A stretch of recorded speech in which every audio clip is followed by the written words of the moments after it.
Nets. Brooklyn's got over $80 million in cap space, which means they could start absorbing bad contracts just to rack up future picks. There's a chance they walk away with more than 3 first-rounders if the trades line up right. Igor Demon, the number 8 pick, might slide into the starting small forward spot. He's 6'9", has real playmaking instincts, and even though he's still raw, the upside's massive. Cam Thomas is still stuck in restricted free agent limbo, and if talks don't go anywhere, the Nets could move him just to stock up on draft assets. Nick Claxton's another piece teams are watching. He's on an expiring $20 million deal, and if contenders start sniffing around near the deadline, he could be on the move. With no reason to win right now, the real focus could be on the 2026 draft. Nolan Traore might not play right away. The defense will probably be ranked near the bottom. Wizards. Vegas set their win total at just 20.5, the lowest in the East, even after adding CJ McCollum and Chris Middleton. They're clearly still deep in rebuild mode. Trey Johnson, the number 6 pick,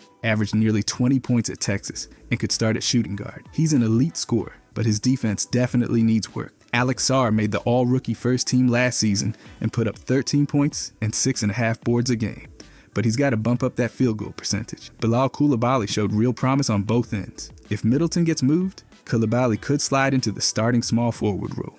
McCollum's likely trade bait by the deadline since the team's more focused on keeping cap flexibility. The defense was brutal last season, giving up over 120 points a game, second worst in the league. Sarr's rim protection could help. They'll want to hang on to their top 8 protected pick in 2026, so the tank might continue. Cam Whitmore's now in the mix after arriving from Houston. Bilal and Sarr playing in Eurobasket could really help their development. Pacers. Tyrese Halliburton's Achilles injury in Game 7 of the Finals changes everything. He's out for the whole season, which leaves Indiana without their lead scorer and top playmaker. Andrew Nembhard might be the starting point guard, or TJ McConnell. Miles Turner's departure to Milwaukee also stings. He was one of the league's best shot blockers and a rare floor spacing center.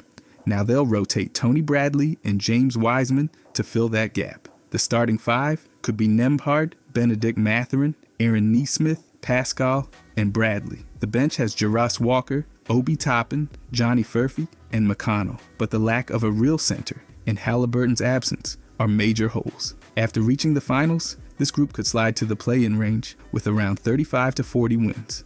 Mathurin might get over 20 points per game as the main option, and Walker should get more time at power forward. Furphy and Cam Jones are G League candidates. They're $22 million below the tax, with space to add a mid-level player. If things go south, Siakam could be traded. Most likely outcome, 11th to 13th in the East, focused on development. By the way, if you guys want to subscribe, I'm going to be posting every day. Thanks. Anyways, Hornets. Everything depends on LaMelo Ball's health. He played just 60 games last season, and if he misses extended time again, the ceiling drops fast. Kong Newpel, the number 4 pick, is stepping right into the starting shooting guard spot. He shot nearly 65% true shooting at Duke, but adjusting to pro-level physicality will be the big test. In the front court, Miles Bridges is back, and Grant Williams is working his way back from an ACL injury, but both are undersized at power forward. Mason Plumlee is holding down the center spot for now, but not exactly a long-term fix. Spencer Dinwiddie was signed to bring veteran depth, though that could eat into minutes for Trey Mann. Brandon Miller averaged over 20 points per game after the break last season. If his efficiency climbs, he could start to draw all-star attention. The young core still needs time, and projections put them in the 25 to 30 win range. At the deadline, they might bundle some guards for a real center. Right now, expectations are low, and development takes priority. Bulls. Their win total's been set at 32.5, a drop from last season's 39, putting them in the bottom 7 league-wide. That says a lot about how uncertain things are. One reason is the heavy reliance on young players like Mattis, who made the all-rookie second team and averaged 13 points after the break. He'll likely start at small forward and take on more playmaking. Josh Giddey wants a 5-year deal worth over $30 million per season, and with few alternatives, Chicago might actually give it to him, which could shrink future cap space. Vooch is still sitting in trade rumor limbo, but with little interest out there, he probably sticks around unless the Bulls take on a bad contract. The backcourt's overcrowded, with Kobe White, Trey Jones, and Dosunmu all fighting for minutes. If Giddey gets paid, White could be the odd one out. If the team stumbles early, the front office could finally shift into rebuild mode. Noah Essing's a project. If things go south, even fan turnout might take a hit. Raptors. With Brandon Ingram on board, RJ Barrett looks like the odd man out and could be traded. The team's likely looking at another play-in exit, mostly due to shaky chemistry and not enough depth at point guard. Head coach Darko might be on thin ice after struggling to blend all the new pieces together. Grady Dick has to prove he belongs by knocking down shots more consistently or risk being labeled a miss. By the trade deadline, Toronto could be leaning hard into a rebuild and might flip Ingram for younger assets. The defense slipped into the bottom 10 when they lost OG, and they haven't found an identity since. Long term, they're expected to draft a point guard in the 2026 draft to pair with Barnes. With Ujiri gone, the front office feels a bit rudderless, and that uncertainty could linger as the season rolls on. Celtics. With Tatum sidelined indefinitely, Jaylen Brown could take over as the primary scorer and average over 25 points per game. Anthony Simons, picked up in the Drew Holiday trade, adds some firepower, but the overall roster took big hits. Without Kristaps and Holiday, and with Tatum out, they might land in the play-in tournament range. If things keep slipping, Brad Stevens could face real pressure, especially if the team misses the playoffs. The defense is no longer elite after losing key anchors, and it could slide to the middle of the pack. That opens the door for a top 10 pick in the 2026 draft, which, combined with a healthy Tatum, might set up a reset. If the season goes off the rails completely, they could end up joining the chase for the first pick next year, whether they admit it publicly or not. Heat. Norman Powell could walk away with Sixth Man of the Year after putting up over 21 points per game last season. The scoring load is on Tyler Hero, who could easily average over 25 points as the new offensive focal point. Bam still anchors the defense and could make another all-defense team. Staying in that top-tier big man conversation, Andrew Wiggins might be moved by mid-season since his role overlaps it with both Hero and Powell. Right now, they're projected to land somewhere around the 9th or 10th seed in a pretty weak East, making them a fringe playoff team. If the season turns into a mess of injuries, they could shift focus to developing young guys and fall into the draft lottery. For now, the plan leans more toward protecting 2026 flexibility than chasing a deep playoff run. Bucks. Giannis could be on track for another MVP season, still seen by many as the top player in the East. He might have to carry even more of the load, possibly averaging 30 points, 12 boards, and 6 assists, especially with Damian Lillard gone. Miles Turner now steps in to replace Brook Lopez and should instantly help the defense at the rim. Doc Rivers is expected to get creative with his lineups, especially with younger pieces like Kevin Porter and Gary Trent needing roles. They're projected somewhere between 5th and 7th in the East, making them a fringe top 4 team. Cole Anthony's arrival from Orlando gives the bench a scoring jolt, and he could thrive as the 6th man. Bobby Portis might get moved by the deadline since there's a logjam at power forward. Now that Prince got an extension, the team's had issues against elite opponents and still lacks that next level to really challenge teams like Cleveland or New York. Without Halliburton or Tatum in the mix, they could still push to the second round before hitting their ceiling. Sixers. If Joel Embiid misses time, that leaves Tyrese Maxey with the scoring load, and he could end up averaging over 27 points per game while also running the offense. Paul George, now 35, with multiple knee surgeries in his rearview, may not be the impact player they hoped for. Rookie VJ Edgecombe has talent, but he's raw, so we'll see. With all the injuries piling up, they're projected to land in the play-in range at best, and missing the playoffs again wouldn't be a shock. If things unravel by mid-season, the front office could hit the reset button and move Embiid or George at the deadline. The defense is shaky without Embiid anchoring the paint, likely dropping into the bottom 10. If the collapse comes, a full reboot around Maxey and Edgecombe could be the next phase in the never-ending process. Hawk. Trae Young could lead the league in assists again after averaging over 11 last season. With Kristaps now in the mix, the front court gains much-needed rim protection and spacing, but his injury history means he might still miss 20 or more games. Offensively, they've got the pieces to be top 10, especially with the additions of Porzingis and Alexander Walker. Plus, Luke Kennard's potential to shoot over 45% from deep gives Trae a perfect outlet. Dyson Daniels is expected to build off what was called a huge leap last season and could find a bigger role here. Jalen Johnson might turn heads and start getting most improved attention with his versatility alongside Porzingis. The defense, though, still looks mediocre. As good as the offense might be, Young's limitations on the other end continue to drag things down. ESPN projects them as a play-in team But if everything clicks, there's upside to push into the top 5. There's even buzz about a possible trade for Trey Murphy, which could raise their ceiling even more. Until then, the balance between star power and system fit is going to shape how far they can really go. Magic. With their projected win total set at 51.5, expectations are sky high after the additions of Desmond Baines and Tyus Jones. Paolo could be in line for an All-NBA spot after averaging over 25 points when healthy last season. If he keeps that pace and the team keeps winning, top 10 in MVP voting isn't out of the question. The defense should still be elite after ranking second last year, with Jalen Suggs locking things down on the perimeter. Baines' arrival helps fix the spacing issues. He's a career 41% shooter from deep and could easily hit over 40 again.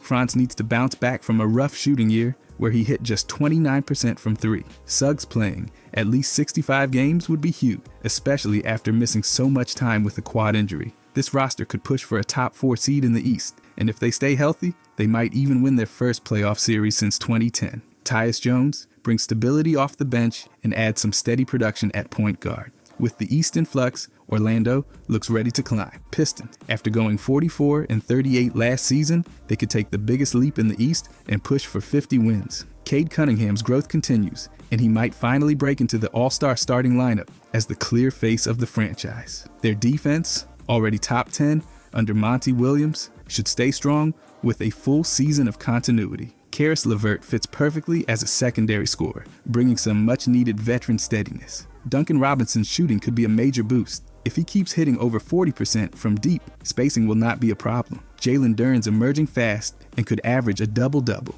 establishing himself as one of the better young bigs in the league. Thompson's shot has to keep trending upward, especially for their wing depth to hold up over a full season. Playing at one of the fastest paces in the league, they'll run a ton, with Cunningham pushing in transition.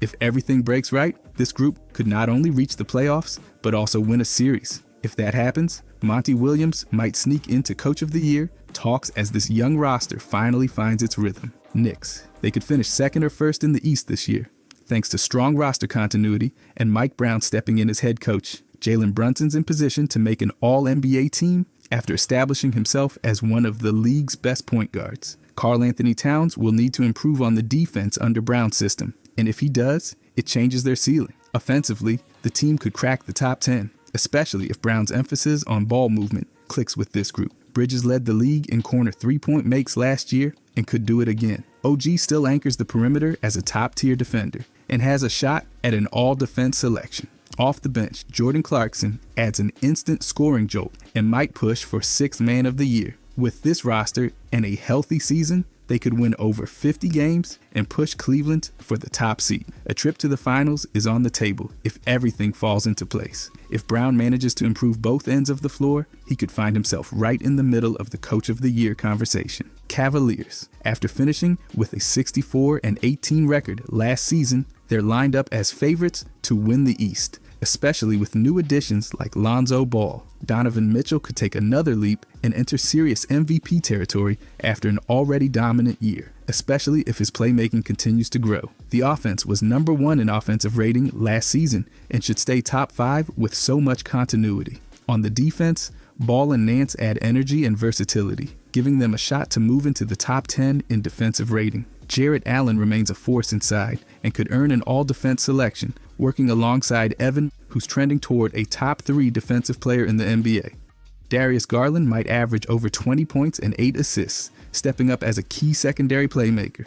If everyone stays healthy, another 60-win season is absolutely in reach. The path to the finals runs through the West, with Oklahoma City or another top team waiting. But Cleveland looks ready. If Lonzo Ball can stay on the floor, that would be huge. Suns. The post-Kevin Durant era has officially started, with Durant traded and Bradley Beal bought out. Now it's Devin Booker and Jalen Green leading the way. Though neither is a true point guard, Green's explosiveness is real, but his efficiency still holds him back, especially since nearly half his shots come from 3. Booker may end up running the offense, but creating for others isn't his strong suit either. Rookie center Keeman Malawak has long-term potential, but he's raw and not ready yet, so Mark Williams will handle starting duties for now. On the defense, things are a mess. They rank near the bottom with no real rim protection and limited perimeter stoppers. Jordan Ott takes over as the 4th head coach in 4 years, and the lack of stability is clearly taking a toll. Projections land them between 25 and 30 wins, worst in the West, and they'll likely be chasing a top 3 pick in the 2026 draft. Trade rumors around Booker could heat up fast if they spiral. Dillon Brooks starts at small forward for defense, but his offensive limitations are hard to ignore. This rebuild is just getting started, and it won't be quick. Jazz. They fully embraced the youth movement after trading away Colin Sexton, Jordan Clarkson, and John Collins, now holding the youngest roster in the league with an average age of 23 and a half.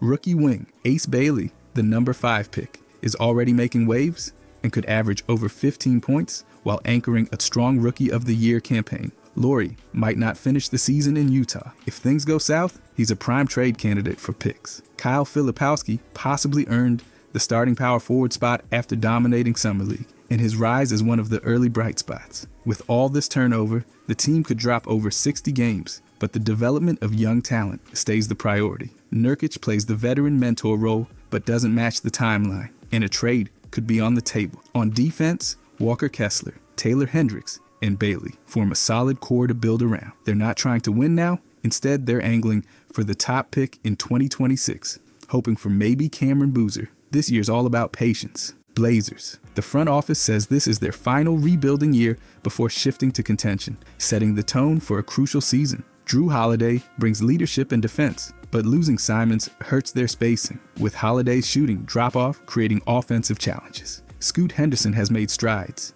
averaging 16 points and 7 assists, though his efficiency still needs work. On the defense, they've quietly become a top 10 unit, thanks to the presence of Donovan Clingan, Toumani Camara, and Holiday anchoring the perimeter and interior. Offense, though, is a different story. They're near the bottom 10 in scoring, and the lack of shooters makes life harder for everyone. Damian Lillard remains sidelined with an Achilles injury, but he's sticking around as a mentor to the young backcourt. Rookie Yang Hansen, taken with the 16th pick, is already flashing potential as a stretch big and could be part of the long-term plan. Jeremy Grant is a name to watch at the deadline. He's likely moved for more picks or younger talent. They're projected for 35 to 40 wins, falling short of the play-in in a brutal Western Conference. All eyes are now on 2026 and potential star trades to kickstart the next phase. Pelicans. Everything starts with Zion Williamson's health. He played only 30 games last year, and unless he hits at least 60, this team's ceiling stays low. Jordan Poole steps in to replace CJ McCollum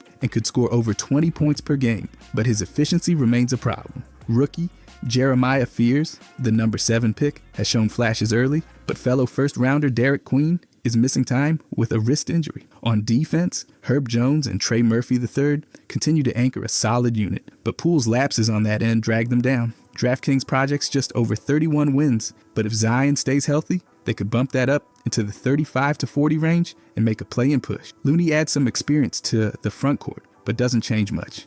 If Zion's injury issues or off-court problems resurface, he could be moved by the deadline. With the West this crowded, even a decent season might not be enough, and missing the playoffs again could lead to a full rebuild in 2026. Kings. They're expected to hover around 36 wins, landing just outside the play-in range. Dennis Schroeder might start at point guard after signing a 3-year deal, but he's more of a placeholder. He'll likely average around 13 to 15 points and 5 to 6 assists, but his defense and shooting splits from last season don't exactly inspire confidence. Monk is still the 6th-man engine, though trade chatter around him hasn't gone away. LaVine and DeMar are the main scorers, but neither is going to help fix a defense that's ranked bottom 10. Sabonis continues to lead the league in rebounding and remains the offensive hub, but there's still no rim protector after the team traded all their bigs to clear space. Doug Christie moves into the full-time head coach role after going 27 and 24 last season, with an emphasis on toughness and discipline. Keegan Murray hasn't taken a step forward, and his shooting's dipped. They'll likely explore trades for a defensive wing or big by the deadline. Most likely outcome, 35 to 38 wins and another season stuck between rebuilding and competing. Mavericks. Cooper Flagg jumps right into the starting forward spot and could average around 18 points, 7 rebounds, and 3 assists as a two-way force. He'll take on a big playmaking role with Kyrie out, which means a mix of high-level passing and inevitable turnovers. Anthony Davis anchors the defense and might put up 25 points, 11 boards, and 3 blocks per game while playing around 65 games with plenty of rest days. Kyrie's return from an ACL tear won't come until January or February, and even then, he'll be limited to about 25 minutes a night early on. D'Lo starts at point guard in the meantime, likely posting 14 points and 6 assists, but his defense and sub 35% shooting from three could create problems. PJ Washington moves to small forward next to Flag and could average 15 and 6 while hitting 40% from deep, though his contract makes him a possible trade piece. Daniel Gafford starts at center, but Derek Lively's upside could earn him more minutes, especially late in games. Expect Dallas to hover around the 7 to 10 seed range and explore deals for more backcourt help. Warriors. They're the only team that didn't make a single signing or re-signing this offseason, and with Steph Curry at 37, Jimmy Butler at 36, and Draymond Green at 35, the age questions are loud. Their win total is projected at 46.5, showing real skepticism. If they stay healthy, they could flirt with 50 wins again, especially since they played at a 65-win pace after adding Butler last year. But if injuries hit, they could fall below 40 and set up a mid-season reset. Size is a clear issue. They've got no true rim protector, and their only real bigs are Trace Jackson-Davis and Quentin Post. Al Horford's been rumored, but nothing's happened yet. Defensively, they dropped to 18th last season, and aging wings won't help that. JK's restricted free agency is looming, and losing him would sting. Buddy Hield's playoff shooting was solid, but he'll need to repeat it. If things unravel, Green and Hield are both trade chips. The entire year hinges on health and just a little bit of denial. Grizzlies. The roster looks completely different after trading Desmond Bane to Orlando. In return, they picked up KCP and 4 first-round picks. KCP brings elite defense and playoff experience. Ty Jerome was signed for backup guard minutes, and rookies Cedric Howard and Jalen Wells give them fresh wing depth. Ja Morant's redemption arc is the big story. He struggled last year, but after a coaching change, he averaged over 28 points across the final 7 games. Whether he can stay healthy and focused will decide how far this team goes. Zach Edey's expected to start at center, but ankle surgery could delay his debut. If healthy, he might turn into a double-double machine. Jaren Jackson re-signed on a 5-year deal after missing Supermax eligibility. He remains an elite two-way force, but has to rebound better. Head coach Twomas Isalo shifts the system to a more pick-and-roll focused scheme, which fits this group. Their bench is deep, and Wells could help cover the scoring lost with Bane gone. Projections land them at 40 wins, but if everything clicks, 50 is possible. It all comes down to health and focus. Clippers. They're projected to be the oldest team in NBA history, with an average age over 33. The core of Chris Paul, James Harden, Brook Lopez, Kawhi Leonard, and Bradley Beal brings plenty of playoff experience, but also major durability concerns. They added Beal after his Phoenix buyout, traded for John Collins to boost athleticism, and signed Lopez to shore up the defense. They also drafted Swiss big Yannick Conan Niederhäuser at 30 and traded for Kobe Sanders. But overall, youth is in short supply. Despite the age, the defense was elite last season, ranking 3rd, and could stay top 5 with Lopez and a healthy Kawhi. Their win total sits at 45.5, with a ceiling around a top 4 seed if Leonard plays over 60 games. If he doesn't, they might fall into the play-in mix. Harden's expected to have the playmaking duties and could average over 10 assists, especially with Collins as a pick-and-roll target. The biggest threat isn't talent, it's time. The roster's expensive, capped out, and short on draft capital until 2030. Realistically, a second-round playoff ceiling is the most likely outcome before a looming reset around Leonard's 2026 free agency. Lakers. LeBron James probably begins his farewell tour, but trade rumors follow him up to the deadline, even if nothing materializes. He finishes the year in purple and gold, but the vibe's full of finality. Luka puts up another monster stat line, 28 points, 8 boards, and 8 assists. DeAndre Ayton holds down the starting center spot, but his presence doesn't fix their rim protection problem. Bronny James, after a rocky rookie season, carves out 10 to 15 minutes a night as a backup guard. Marcus Smart reclaims his defensive reputation, earning all defensive honors and proving to be one of the savvier free agent pickups. The Luka and Austin Reeves might struggle as a backcourt pairing on defense, creating bigger questions about long-term fit. They end up with between 47 and 50 wins, good enough to avoid the play-in, likely landing between 6th and 8th in the West. Despite all the speculation, no blockbuster trades go through. LeBron gets a standing ovation in his final home game, closing out an era with one last postseason run. The Spurs, with Victor Wembanyama healthy and Dylan Harper arriving as the number 2 pick, San Antonio looks ready to return to the playoffs, aiming for a 6th to 8th seed in the West. Wembanyama's poised to be an MVP candidate if he stays on the floor, potentially averaging over 25 points, 12 rebounds and 4 blocks a game. Harper steps right into the starting lineup next to Fox and could put up 15 points and 6 assists as a key playmaker. The team's average age is just 23 and a half, making them the youngest in the league, with a core of Harper, Wembanyama, Castle forming the foundation. On defense, the combo of Wemby, Sochan, and Castle gives them switchable size and serious top 10 potential. Fox brings leadership and clutch scoring, but his injury history, over 20 games missed last year, remains a concern. Wemby's past DVT issues also hang over the season. They've got trade ammo too, including Atlanta's 2026 pick, and could make a big move if they're surging midseason. The breakout is clearly coming. Timberwolves, they're projected for 50 to 55 wins, 7th most in the league, thanks to roster continuity and a defense that's still among the league's best. Anthony Edwards is coming off an all-NBA year and could crack the top 5 in MVP voting if his efficiency and leadership keep rising. Rudy Gobert and Jaden McDaniels anchor a defense that stays top 5, with McDaniels even getting buzz as a Defensive Player of the Year dark horse. Julius Randle started slow, but is finding chemistry with Edwards and could average over 20 points and 8 boards. Reed remains in the 6-man conversation, offering scoring and spacing off the bench after signing an extension.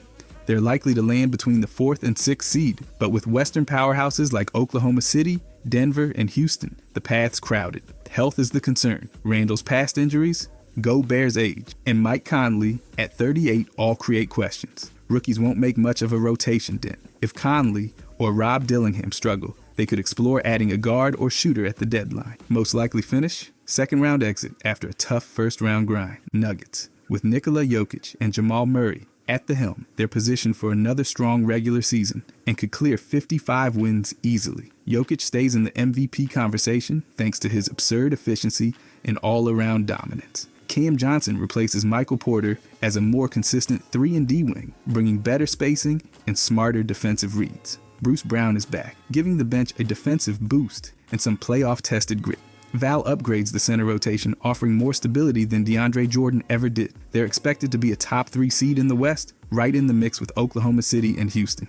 A healthy season could finally push Murray into his first All-Star selection, especially if he takes another step as a scorer and playmaker. David Adelman, in his first full year as head coach, could quietly push into Coach of the Year conversations if they hold near the top of the standings. This team's physicality still gives them an edge, especially in tighter games. But even with all that depth and talent, the West is loaded, and they could run into trouble in the 2nd round, likely bowing out against either the Thunder or the Rockets.